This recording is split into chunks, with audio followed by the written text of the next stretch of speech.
Бул дүйнөдө эгерде сен Аллаха кайрылып намазга туруп намаздайын о Аллахым деп кол көтөрүп туруп, о Алла, сен менин Роббимсиң, сен менин жаратуучумсуң,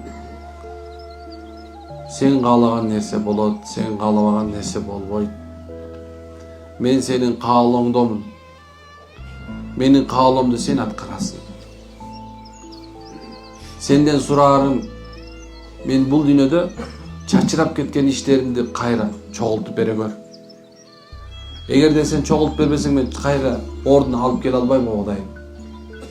Сен жөн эле мага бул дүйнөдө кыйынчылык берген жоксуң. Бул кыйынчылык аркан жеңилдик бар деп айткансың. Демек кайра жеңилдик кылып бер мага.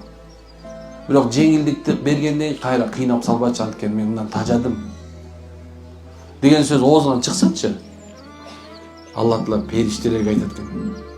Силер айттыңар беле? Пенде мага кайтпайт дедиңер беле? Мына кайтты. Менден сурап атам.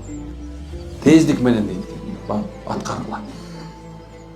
Тездик менен. Түшүнбөй калат экенсиң. Кантип субхана көрүнбөгөндүн жолу ачылып. Душманда отсаң дос бол, дос дегең душман бол, ачыкталып бүт дерсен да. Алланын райымы келгенде ушундай болот.